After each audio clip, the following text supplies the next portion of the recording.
Hi, I'm Michelle Olivier, and you're listening to Hey, I Want Your Job, the podcast that looks at amazing jobs and what it takes to get them.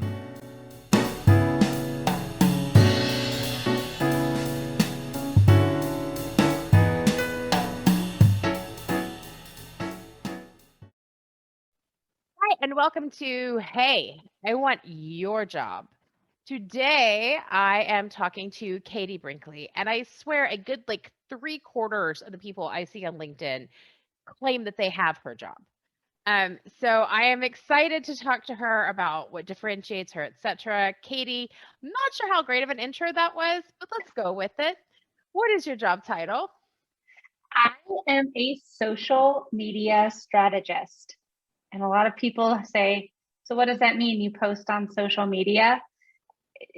Kind of. So I help businesses develop a strategy around their social media presence, around their whole online presence, to make sure that they are maximizing their business, their brand, so that they can start gaining more business, more leads, and more clients and customers. So making sure that you're putting the right message out to your ideal clients and customers. All right, so we're going to start with the elephant in the room on this one. My mailbox is fucking full every goddamn day with 1,000 people from around the globe assuring me that they are the unique and one solution to all of my social media and web requirements. It's very annoying. It is. You get the same ones because you're on the LinkedIn. Like, it's not because I'm special, it's because they spam. So my question is, first of all, what is the difference between the spammers and actual professionals like yourself? The actual professionals like myself will not show up in your inbox with a message like that. That's a good start. Yeah. That's a good start. So, well, and I mean, like, and I get those messages too. It's so annoying. And one of the things that drives me absolutely bonkers on it is it'd be like me walking up to you at a networking event and throwing my business card at you and then walking away and being like, oh, I wonder why that person didn't want to do business with me. You have to start with a conversation. You have to start with, hey, I see you do XYZ. Hey, I see you're located in Denver too. How long have you lived here? I mean, you have to start it with a genuine conversation, because not every client, what they have on their LinkedIn profile is the right fit for you, or for me as a social media person, like not every client is the right fit, and I won't know that until I start talking to them. So if you are getting spammed with a bunch of those type of messages, absolutely not the right fit for you. Not the right fit. For what it's worth, Kitty, let's be fair, right? Like, I do resume writing and career coaching. The only thing that there is more of than resume writers and career coaches on LinkedIn are people claiming to be social media experts. So, like, I feel you, sister. And it's really frustrating, like, as an actual professional, that you see all this stuff and people whinge and moan about it. Like, oh my God, they're everywhere and they give terrible advice. No, the crappy ones are everywhere and give terrible advice. Some of us are just hanging out, doing a really great job for our clients, very nicely in the corner, not, as it turns out, in your face, because that's annoying. So I'm intrigued with not everybody's the right fit for you. Tell me more. Like, what kind of clients are you like, you're not my droid, you're not the droid I'm looking for? I love it. We just referenced Star Wars. My husband would be so proud. I think you'd both be proud that you knew that was what that was a reference to, Katie. That was absolutely part of the marriage contract, when I had no idea that was in the fine print, that I had to watch all the Star Wars more than once and be able to reference them on any drop of the hat. So I made my husband agree that I always get to win the thumb war. I feel like, you should have done better negotiating, really. Yeah, I really should have, but it's too late now. 10 years too late. Man, now what was the question? Oh, so how finding the right clients for you? I think that is one of the things where, when I first started, so I mean, a little bit of a background, I didn't expect to be a social media strategist. That wasn't, when I went to college, that was not a thing. I went to school to be a radio broadcaster, and MySpace was the big deal back when I was in college. And so that's when I got started, was helping bands with their MySpace pages. Same. Oh yeah. Tom. We all remember Tom. All the And and I wanted to be on air, doing the post game interviews, doing the sideline reporting, and that's actually the job that I got right out of college. But I continued doing social media for businesses on the side, a lot of times just for trade. I mean, bands, hey, next time you're in Denver, why don't you get me free tickets? And I'd get backstage passes to the show. So I mean, like that was where it always was kind of my business. Like I was doing social media was just for free because nobody really thought social media was going to be the behemoth that it is today. So when I started my own company 4.5 years ago, I really was kind of, yeah, I can do social media for you. Oh yeah, I can do social media for you. And I was doing social media for everybody. But I found that not everyone, I'm not the right fit for everybody, and not everybody's the right fit for me. And so it wasn't until I really started niching down or niching down that I found my business grow, that I found my kind of my true calling with my business, because I was just doing it for fashion companies and for training companies and for just everything. I was all over the board. But once I narrowed it down and really identified who my ideal client customer was, I was happier creating the social media. I was creating better strategies. They were seeing better results. It was a win-win all around. And my business really started to explode when I got to be known as the social media strategist for coaching, for teaching entrepreneurs, and then like for doing it for people in the home industry. And that's when it really, my business took off, was when I started saying no to potential clients. That's so interesting. I love so many things about that, and I have so many questions. Because I think that one of the things that is common between some of the work that we do, that would kind of speak to that, is that one of the struggles of especially like higher level resume writing, like when we're doing executives, directors, those kind of folks, is that we have to write, and I say we, like I write any resumes. I do not write resumes. Let me be clear. I have great writers that write the resumes. Shout out to Lydia and Morgan. Y'all do all the work. But they have to write sounding like somebody else, because ultimately my writer is not who's going to show up in your interview. And in the same way with social media, like you're creating a brand, you're creating a vibe for a human being that needs to sound, feel, smell, touch, taste like them rather than like Katie. And it can be really hard to get that right. Mm-hmm. It can be really hard. Like I know all of the things that we do. I guess first of all, like how do you do that? How do you put Katie aside and just like be in the headspace of whoever it is that you're doing social media for? Yeah, so when I start with a new client, I have an hour long sit down where it basically is almost like this, like a podcast interview, where I get to know about them and their business, how long they've been doing it, how do they talk. So one of my clients, she's a home organizer, and she says, right, all the time. And so I have to make sure that I keep up her energy. I have that right sort of words in her posts, so that way when people are reading the posts, they can hear her voice saying the words, even though it was me. All I've gotten is the picture, and from there it's me just crafting the story from it. So it's sitting down and really listening. And like I said, I basically have a 1 hour podcast interview with them where I get to know them a little bit better and hear the different tones that they might use. What are some of their objectives? Having that whole branding kit is really helpful when I'm working with larger corporations where, we do this, and this, and just trying to kind of keep that sort of tone on there too. So if people who do come to me and they've already have a branding kit and a branding strategy, it makes my job 10 million times easier. I bet. Well, if you were to work for me, you would get to use a lot of profanity. All of my on brand is I just have no shits that I give. That's my brand. Exactly what I think about that. Exactly when I think it, which is one of the things that, because we've kind of talked about, getting help with social media and that sort of thing. And that makes it really hard for us because we, like, me as a human are our brand. And so like nobody can say what I would say or think what I think better than I could.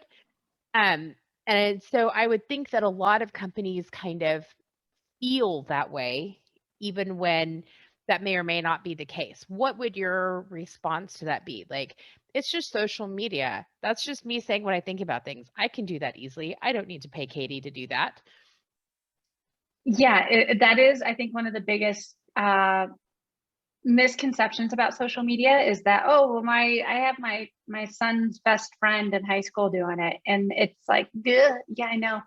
I think that is That's something out where there. yeah, you can tell the businesses that are that have social media as part of their overall marketing strategy. They have videos, they're responding to people's comments, they're commenting on other people's comments, they're using the right hashtags, especially for businesses that are just starting to grow, using a lot of those different techniques.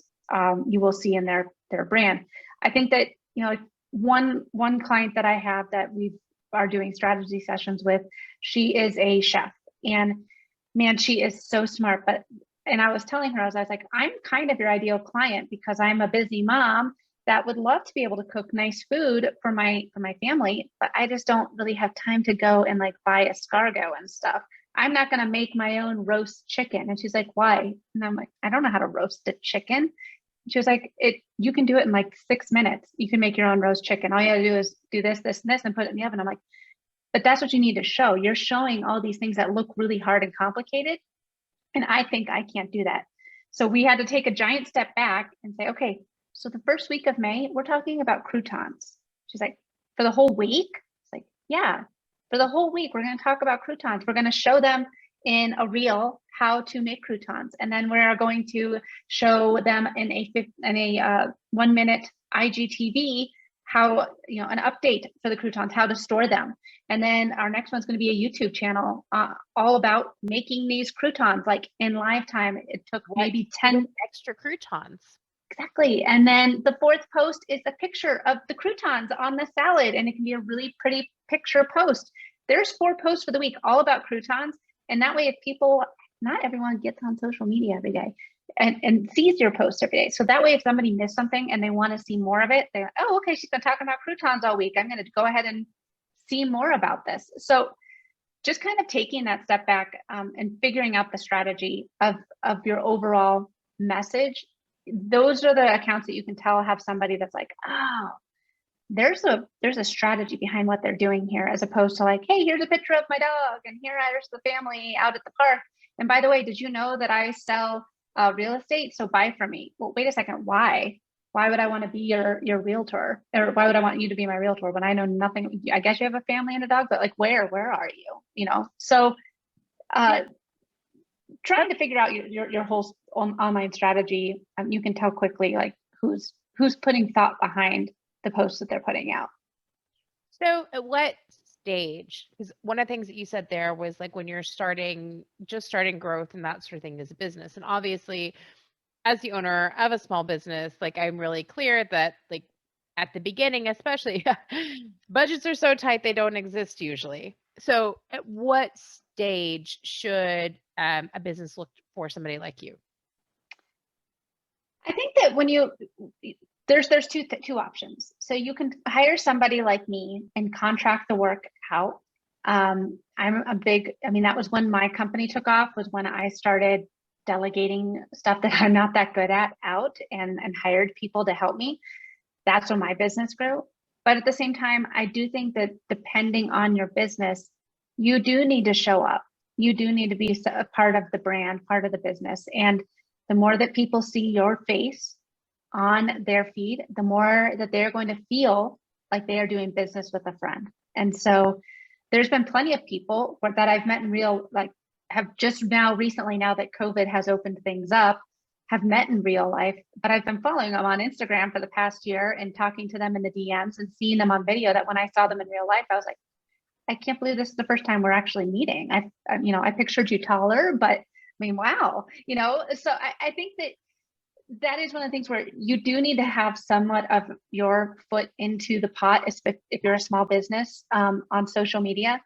And I think that it's no different than a website. You need to have that social proof now. I'm not saying to go out there and be on every single social media platform known to mankind, but I am saying that you should pick one and go all in on it. Show Yeah. up on it, Yeah. you know, and start building, putting your online social proof out there for people.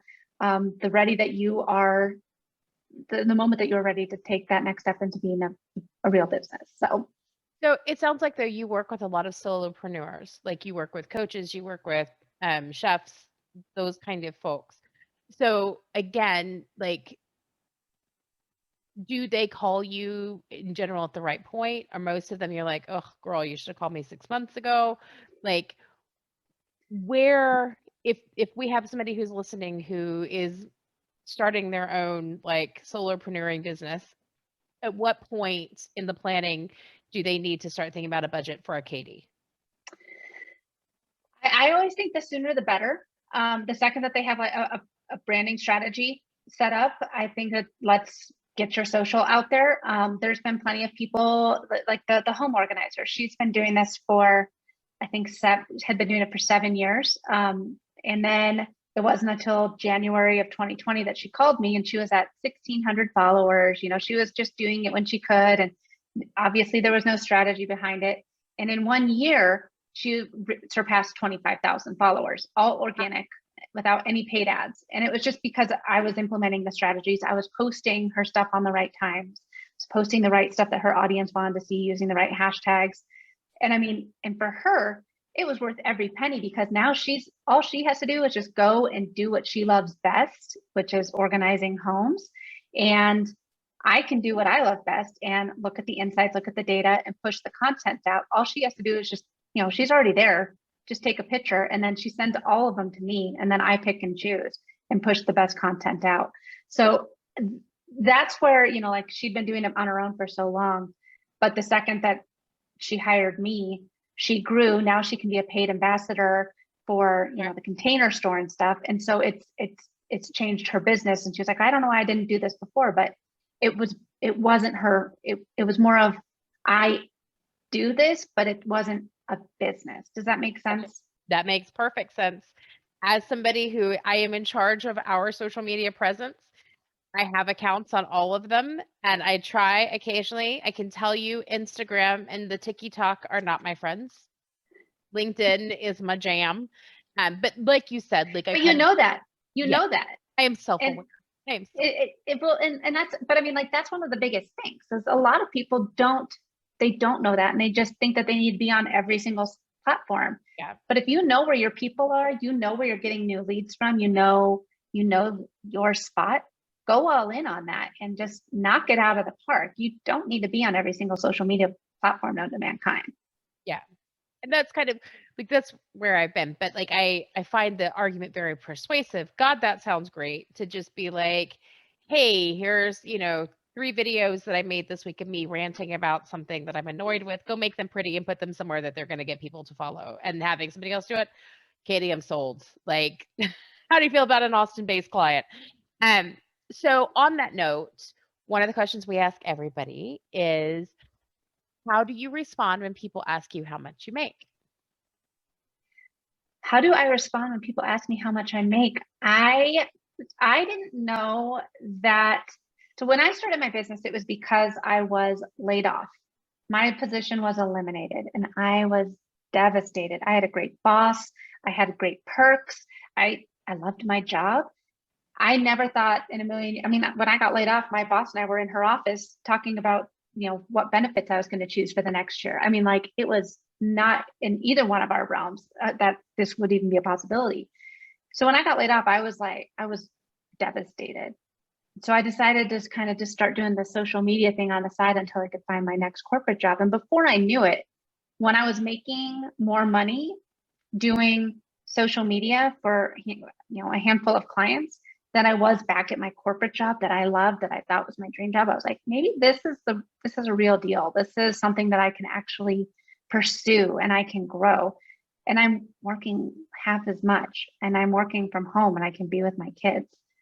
That was huge for me to be like, oh, this social media thing, I could actually turn into a legitimate business.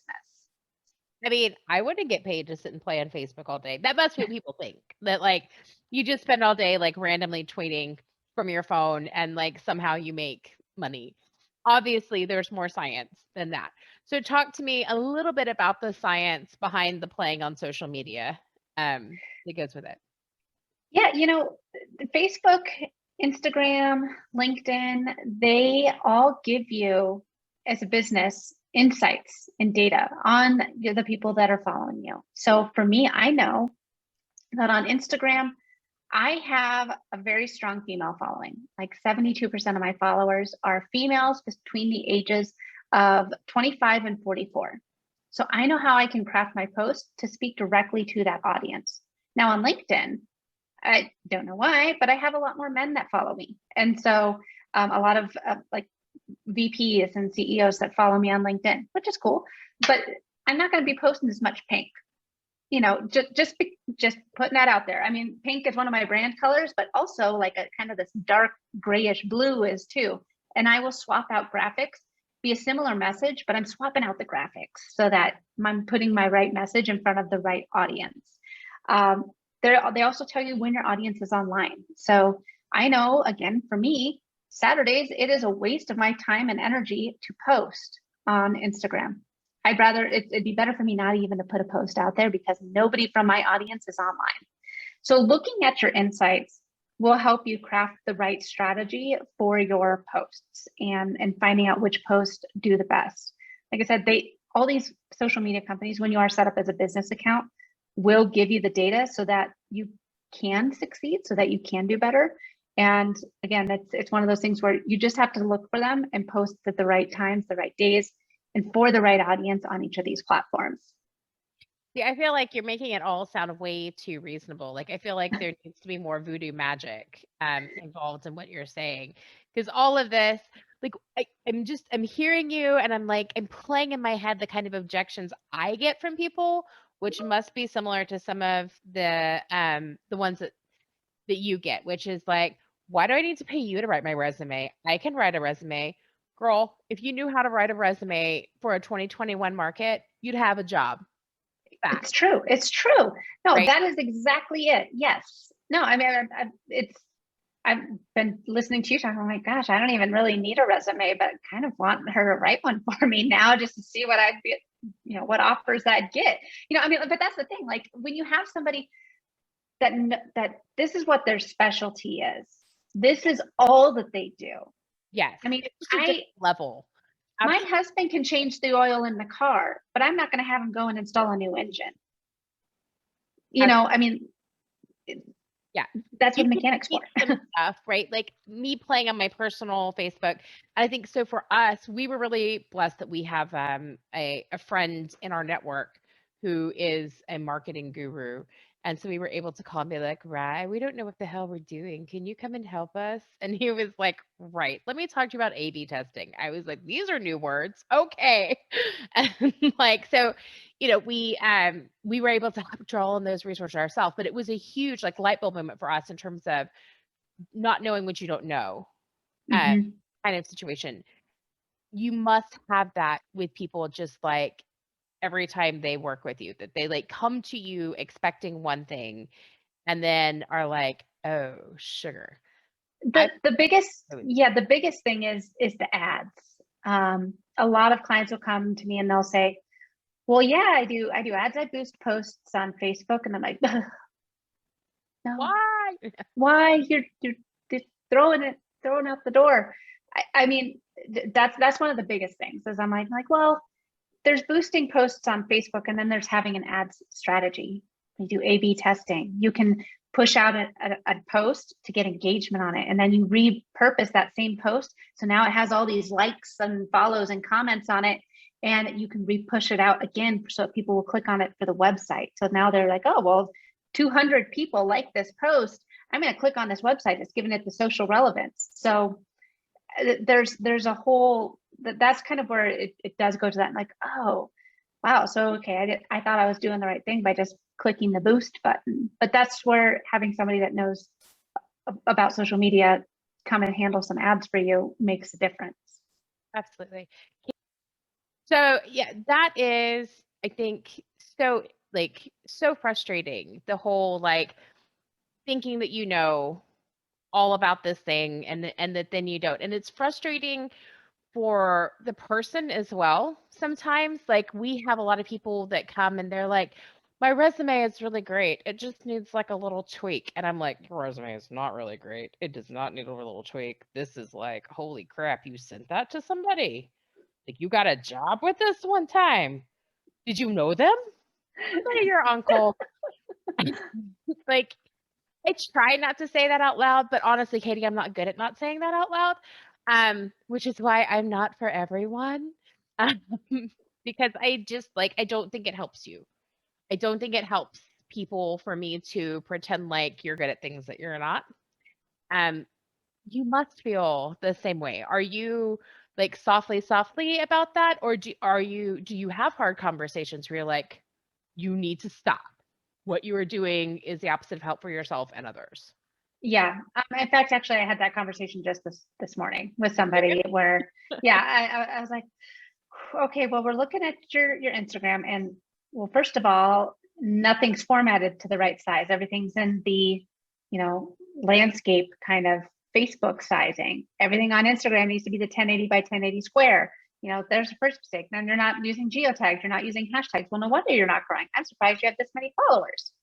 So that's where it's kind of like, it's just like, yeah, I get that you're doing it, but right now you might as well not be, because it's nothing here is working. It's just white noise, and the likes that you have are by pure luck, because you're not utilizing all the different tools and tactics you could possibly can. So one of the things that I think is really interesting about your personal branding and some of the things that you've said here is that you talked about supporting people in the Denver area.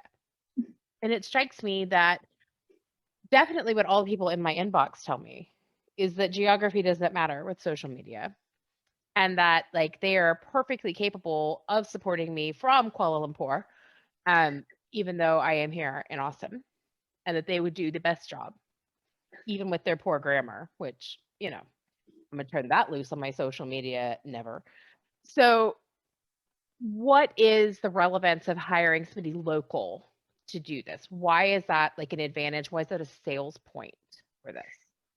So, this is a great question, and it's interesting because majority of my client, like I have a client in Austin, majority of my clients that I do the social media for are not local. I don't have any local clients.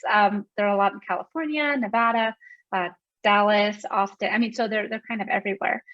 But which is surprising, my coaching clients are typically all in Denver, even though that is one thing that I can do via Zoom, no problem. So it's pretty interesting on that. But when I did have more Denver-based clients as part of my clientele, one of the reasons why I liked serving them so much is because I could go out and have a photographer take professional photos of them in action, of their product. I can have a videographer go out there and get really good video product. If I wanted to meet them in person and have that face-to-face interaction and so I can get to know them better, I can do that. And that is where like having somebody local really, really helps, because then you can get more content. I mean, graphics and stock imagery are only going to get you so far.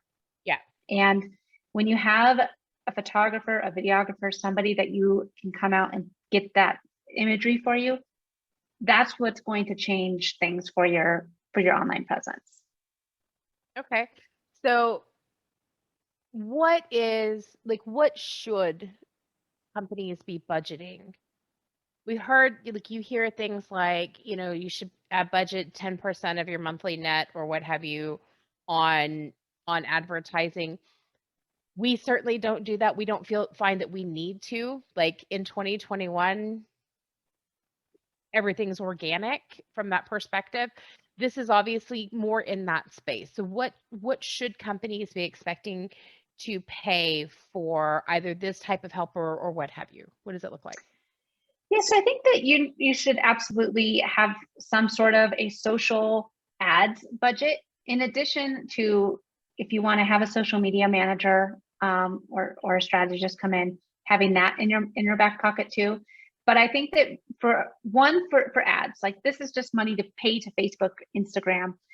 you should have at least a budget of $500. You can start with like 250, but I mean, really, if you have that $500 budget, that's what's really going to move the needle. If you want more website traffic, more calls, more people coming into your business, that's going to be the biggest needle mover. Otherwise, I'd say just like awareness campaigns are going to help for that. So anyways, $500 is a good budget to start with. If you want to hire somebody, you can start dirt cheap, but you are going to end up people with the bad grammar that maybe English is their second or third language. And that starts as little as like $300 a month. But I mean, that's where you get with what you pay for. If you want to have somebody come in with an actual strategy and that's creating videos, they're creating graphics, they're looking at your insights to see when the best time of day to post is. That I feel like the base rate that you're going to start for that is going to be around the $7 to $850 range, just based on different market comparisons. And that's for typically one social media channel. So posting between 3 to 5 times a month. And like I said, creating all those different graphics. And if you want to have videos, editing the videos, adding captions to them. So if you want to have somebody come in and do that, you can start. I mean, and if you think about it, if you're paying somebody $800 a month, that's bring in $800 for the business. well, and even that, like, you can't hire an employee to come in and do your social media for. I'm not the best at math on my feet, but I mean, like $10,000 a year. You can't pay somebody to do that. So that's where, you on staff, like contracting it out. It just really makes sense to have somebody that's all that they do, and they know how to do it best, and it's really worth every penny because you have a strong online presence that is going to help move the needle for you. So one of the things that all of the social media things tell you is, and I don't mean like people, I mean like literally the applications themselves. They give you the option, right? When I do post on the TikTok, it's like, would you like me to spam the world with this video? I can put it on your Facebook, on your Insta, on your Twitter. Let's go. Is that a good idea? And given I actually already know part of the answer to that, but I still want to hear your answer. Second of all, does that feed into how you work? Like, do you therefore, because of that sort of wanting to connect thing, do you work best if I say, Katie, here are the keys, here's all of my accounts, go nuts? Or is it like, what is your recommendation on that area? I'm gonna shut up now. So, well, I think that, I'm all about working smarter, not harder. So I have a podcast, and I'm just going to use this as an example. I can very easily create a post about the podcast and then share it over to Facebook, or vice versa, share it over to Instagram. But what's the purpose for somebody to follow me on both of those platforms? Mm-hmm. So I like to try and change up my posts just enough to where somebody will see me on Instagram and then they see the same post on LinkedIn and they don't realize it's the same post. It's going to the same spot. So just like I was saying before with having the post on Instagram where it's maybe with that pink graphic, and then on LinkedIn it has the blue graphic, but really it's going to the same area. It's just, it looks different. Mm-hmm. You could still take that same piece of content and just change things up, change up the image, change up the graphic, change up the formatting enough so that it looks different to your audience. So if you do want to be on every single social media platform known to mankind, you can, but it's just shaken up enough that nobody really realizes that it's the same piece. So we all have social media. We all have the accounts, etc., at some level. So we're all users in some way, which makes it very difficult, I think, for lay people to know who to trust with this kind of work. Like, doctors have licenses and certifications. It's really clear. You want a doctor, you want a guy that's like an accredited doctor. Social media, again, like resume writing, so I feel you. Like, anybody who can spell that word can put a sign in their yard that's like social media expert here, inquire within, right? I have very strong opinions on why about 85 to 90% of the people that write resumes should fucking stop yesterday. I'm sure you feel the same way. about social media experts. So give me, climb on your soapbox and give me your who should be doing this and what should we look for as customers? This is a great question. And I think that I wish I could be a little bit more like, you want to find this person, but you really are going to have to just find the person that you connect with. And I know it sounds silly, but you find a person that you connect with, check them out, look at their social media channels. Don't look at the numbers. Don't look at the followers of the social media people that you connect with, because typically I found that social media managers who do social media for people have very small followings because they focus so much of their time on their clients and not on themselves. So you pay for your own. So yeah, exactly. So I mean, exactly. And so like there's people who are real experts out there and they have some incredible talents, but I mean, they might only have 1,200 followers, and it's because they've been doing all of the work for their clients. So I think you do need to have a conversation with your social media manager. If they say anything about guaranteed follows, that's a red flag for me. I cannot guarantee how many people are going to follow you. I can't. I mean, I can do a like campaign or a follow campaign on Facebook, but are those the right followers? Most likely not. And I would rather have my clients see high engagement rates and high, website clicks and as opposed to having a ton of followers with nobody engaging. I would rather have 500 people that absolutely love my business, my brand, my messaging. Anytime that I post something they like, they comment, they share, instead of 500,000 and I get maybe 2 likes. I mean, that's the biggest thing is if someone guarantees follows for you, that's a red flag for me, because that's not what it's all about. It's not about the follows. It's about the community that you build around your business. And I think like for those of us that are a little more savvy in the LinkedIn space, like that's a really easy thing to see on LinkedIn. So you see all these people who are like 1 million followers. Thank you, everyone. And then you see like 30 likes and you're like, bitch, please. Yeah, exactly. Exactly. Or you see people that have like 2 posts up and they have, 17,000 followers. And it's like, wait a second, you have 2 posts and you have 17,000 followers. Yeah, right. Who are you? Brad Pitt? I mean, for crying out loud. Yeah. No, absolutely. Like I see those so often and it's so frustrating to me because I am an active LinkedIn user and like I don't want to say I'm an influencer because that feels weird and self-aggrandizing in ways that are not true. But like my average view for my post is somewhere between like 2,000 at the really like dead end, or like 10,000 to 120 on like a really good day. So, I mean, and it's not just like they're looking at it, like that's with engagement, that's commentary, that's people getting mad at me and sending me like, who the frick do you think you are? I'm like, yes. If I piss you off, I said something. Yeah. And then other people being like, oh my God, you're the smartest. I'm like, I tell my this all the time. So like I totally feel what you're saying, because then I see these other people who are like, the only post I ever see from them is, I have 30,000 followers. Everybody thinks I'm great. You have no content. I know. Yeah. It's kind of like high school. Look at everyone wants to sit at the lunch table with me. I just don't like. But I'm also, I guess, from a business perspective, one of the things that we had to learn really early on was that is really sexy and alluring, because you think, ooh, 30,000 people are going to see anything I do. And then you're like, actually, they're not. They're not. Exactly.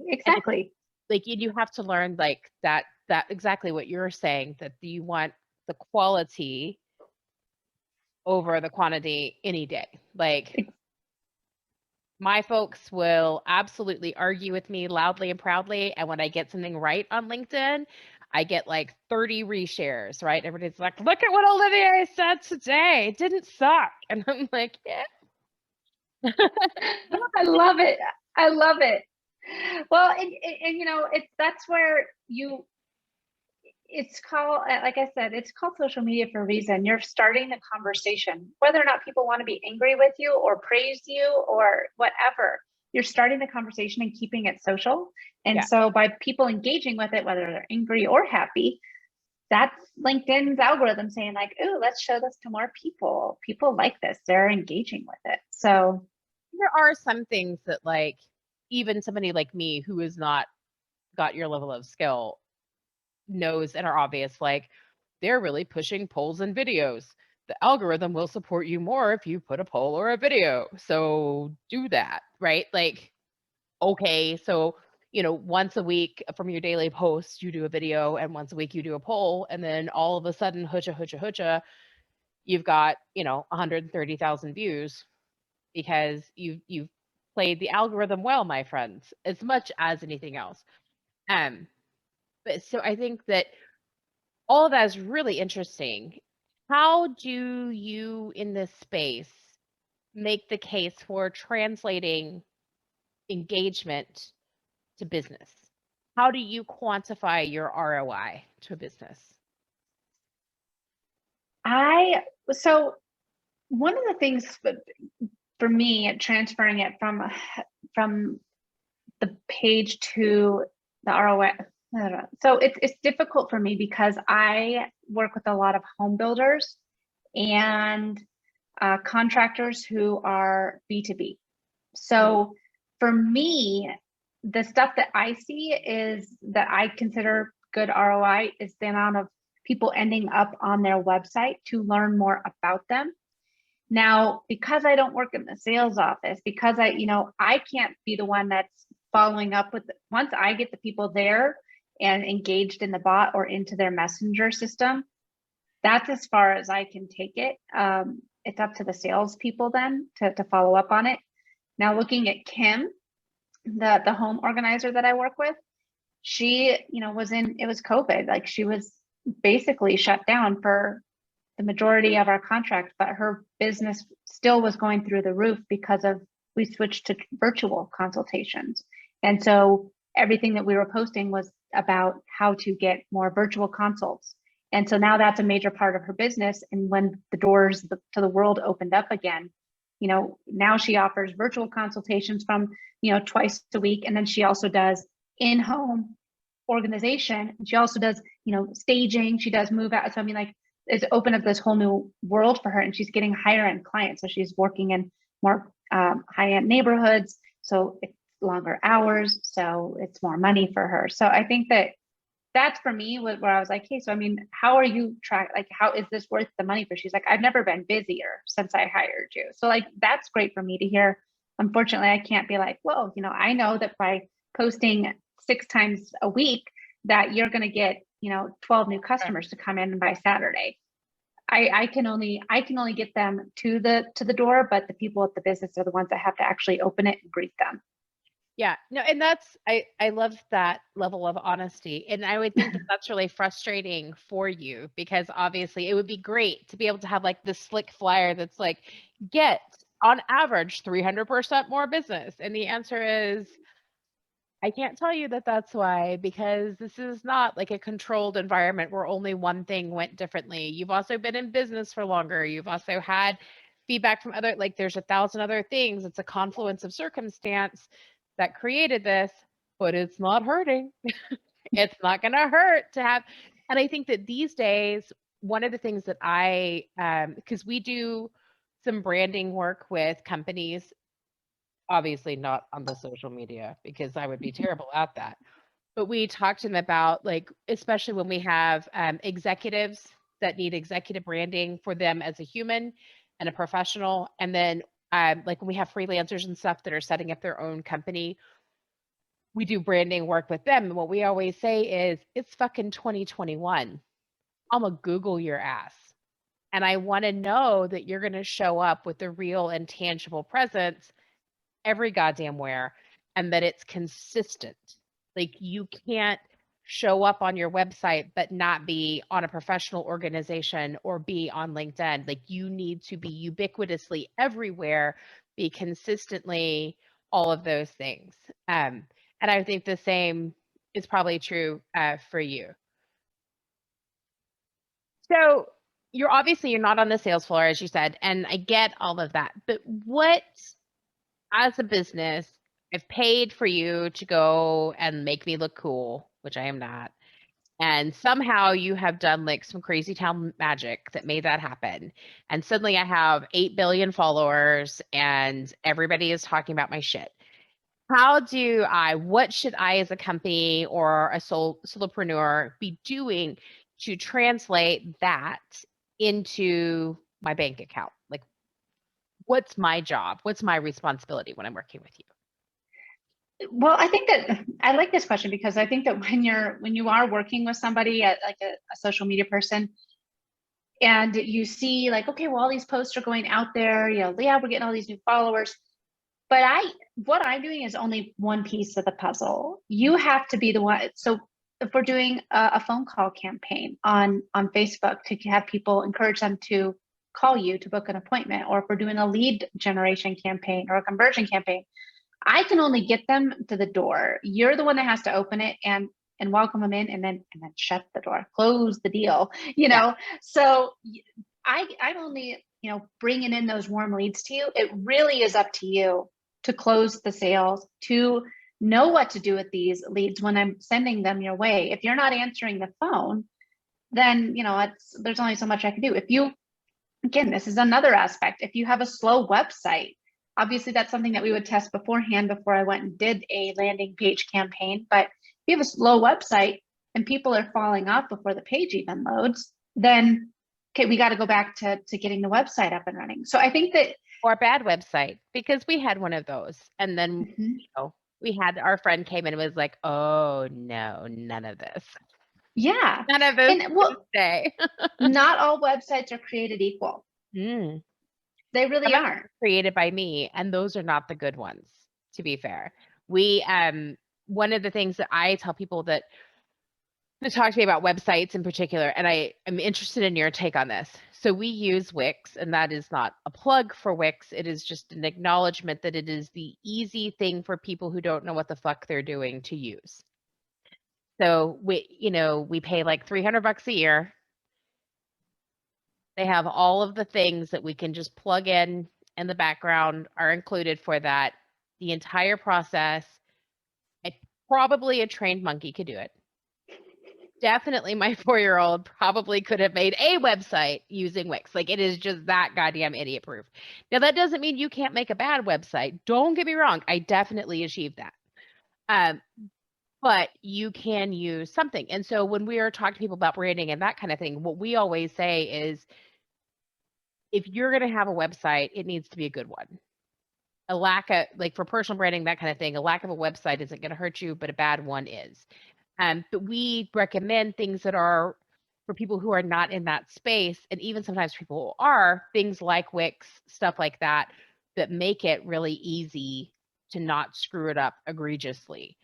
What is your take on those type of things? Do you advise clients to go and just get a web developer and do like hardcore web development and avoid programs like that have all of the drawbacks that go with them? Or what's your thought? So full transparency, my website is on Squarespace, even though I have my WordPress certification. I got my WordPress certification after I'd already built my website. Now I just have not had the time or the capacity to update my website. So I'm still on Squarespace. Now, if you really want a robust website that is going to be fast and moving through SEO and has the latest bells and whistles, and you can have an e-commerce store, and WordPress really is probably the best way to go, and paying for a developer to go in and do it the right way.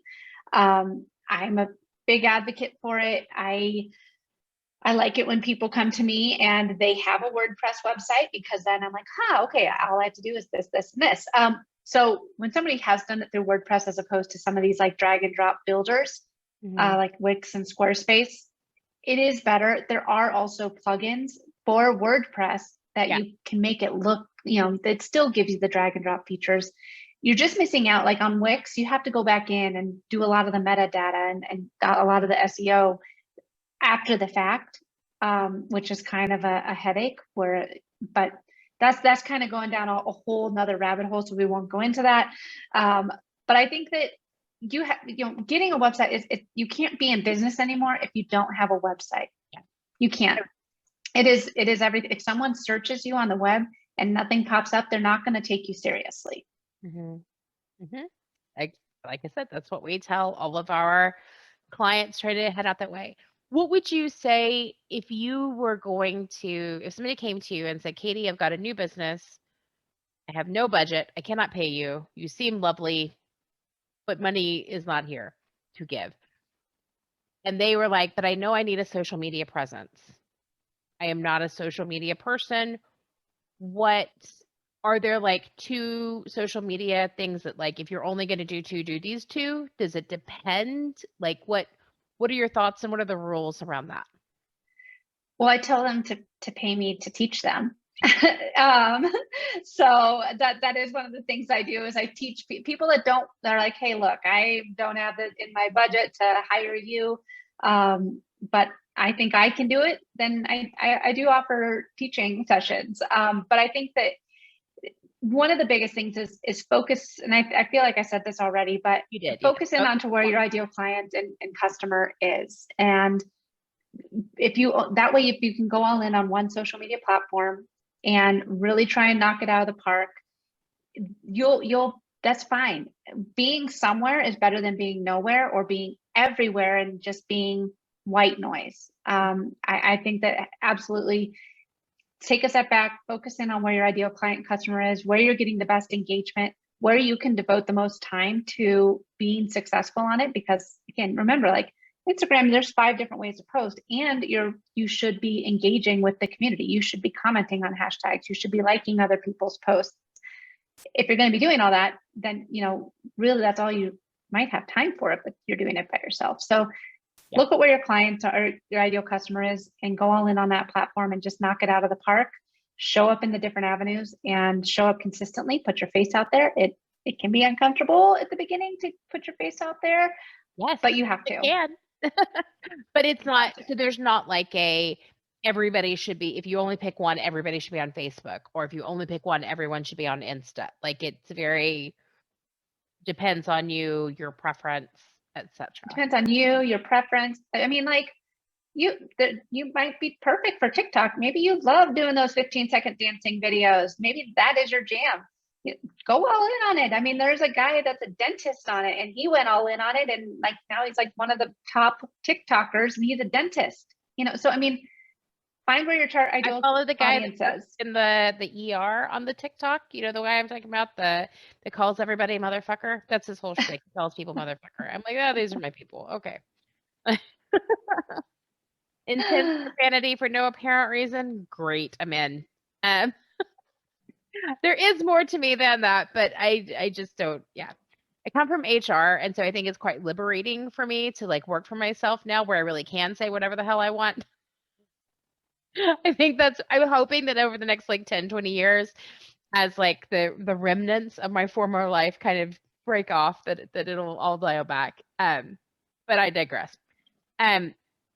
All of that is fantastic advice, and thank you so much. It's so specific and clear, and I love it. I'm still at a loss. Like, where should people find you? Like, not you, but like you and other people like you. Like, should they find you by Googling social media help in Baton Rouge, or should they look through the 9,000 people on LinkedIn that all have that in their headline? Like, where should they find you? So if you're looking for social media help, there are a lot of ways to find it. You can do it by location, or you can just say social media real estate, social media home builder, social media for small business, and they should populate. You can also search in Instagram for those. You can search in Facebook for those. You'll find the right people that you connect with through hashtags and through, I'm a big advocate of Clubhouse. It's a great spot for you. That's a great spot for you to go in and hear somebody actually speak to their expertise.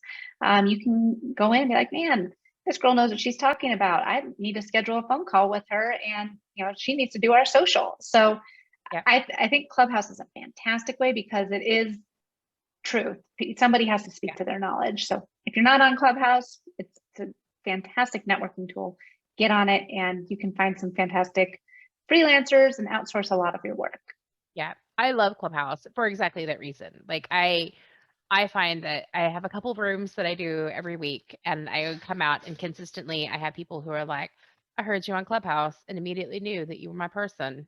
Like when you called something bullshit and then explained why all of the advice the preceding three people had given was terrible, I was like, oh, that's my girl. I was like, Yeah. if that does it for you, I'm definitely the one for you. I am definitely the one that says exactly what I think, even when it disagrees with what everybody else has said. So, and probably called it bullshit in the meantime. Fantastic. Well, I really appreciate all the time you've taken. What have we not talked about before we go?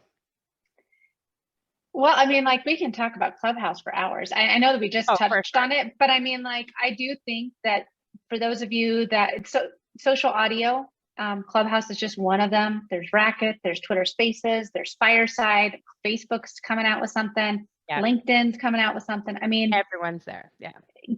I think that now Clubhouse is a great spot to start. And regardless of after all these big players come out with their own versions of it, get into Clubhouse, test it, see what it's all about, see how these conversations happen, see how the networking happens, see how the business is done on there.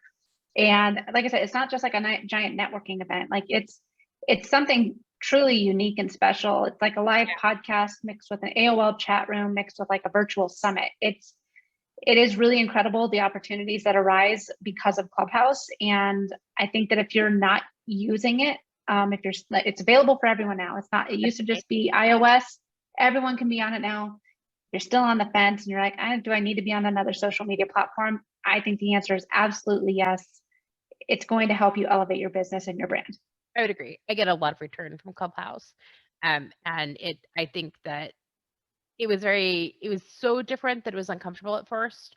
But I think that it's especially good for people who are camera shy, because you don't have to show your face. It's just the audio. But yeah, no, I agree completely.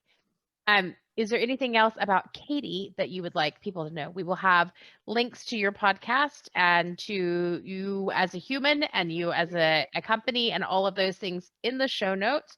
But is there anything special you want to make sure that people know about or to plug? Feel free, go nuts. Yeah. So if you are interested in, gaining a strategy around your social media, please reach out to me. Happy to help.